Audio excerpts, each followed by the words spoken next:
Jai Shri Ram. In this small video, I want to acquaint you with a definition of God given by Parashara Rishi in the Vishnu Purana. Bhaga asya asti iti bhagavan. That is the brief definition he gave. Bhaga asya asti iti bhagavan. Which means one who has bhaga is Bhagavan. Now what is bhaga? Bhaga is an untranslatable word. As usual in Sanskrit, most of the vocabulary is untranslatable into English because English is a very important language which has got only 26 letters and it steals words from every other language.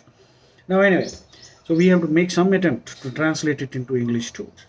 So, the nearest English word, which is the weak substitute for bhaga, is opulence, Opulence, which means fantastic wealth.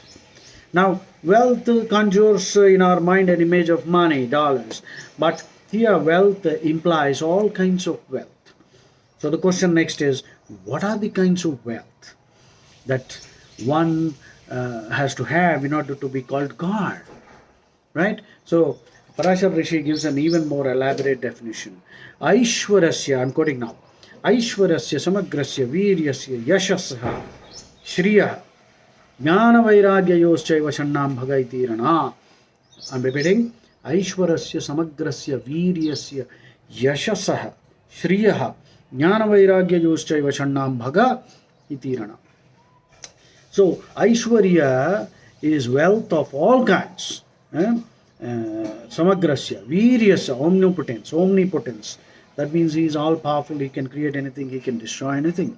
At this point of time, you should actually ask a question. If he is so powerful, and can he create somebody who is stronger, more powerful than him?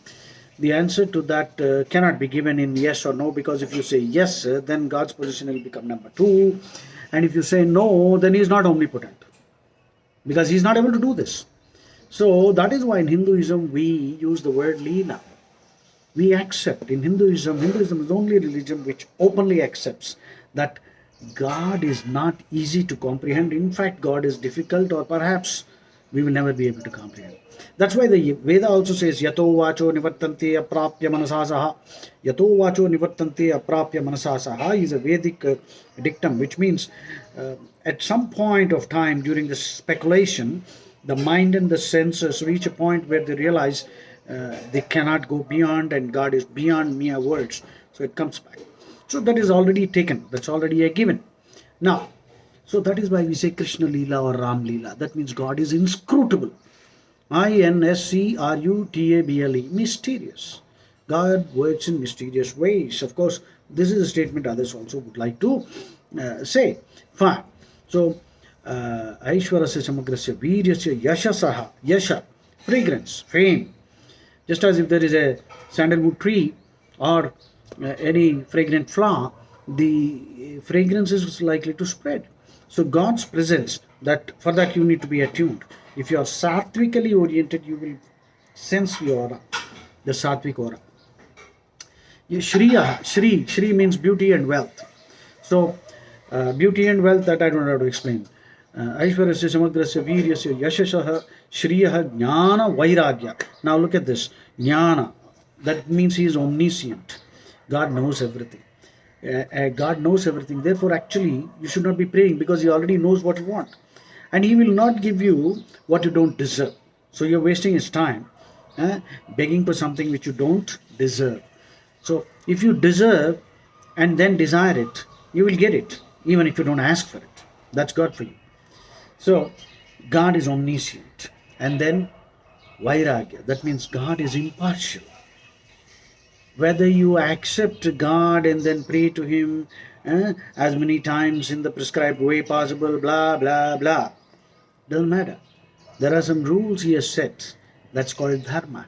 If you live in a manner which doesn't harm anybody, and you don't cause any harm or injury to anyone, absolutely no one, you can contribute positively, then you are living by dharma.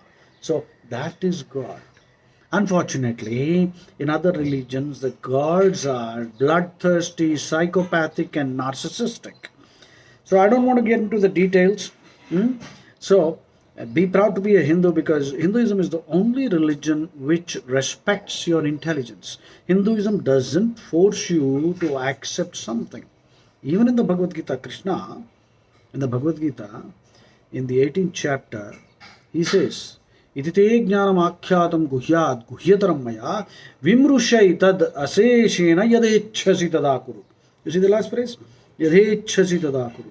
Krishna says, Itite jnanam akhyātam guhyāt guhyataram maya vimrushai tad aseshena yadechasi tadakuru. I have told you all that is there to be said. All this is actually esoteric information, secret knowledge. Actually, the paradox is it is secret because it is right in front of us.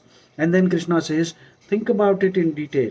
Vimrushyaita daseshena yadechasi tadakuru. Do whatever you think you like or whatever you want. Krishna doesn't force anyone. Hinduism doesn't force.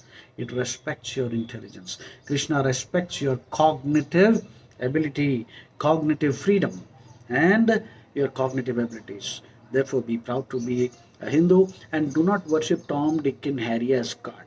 Just as if you have to be an engineer, you have to do a course. You have to be a doctor, you have to do a course. Similarly, God has to have some CV. Jai Shri Ram.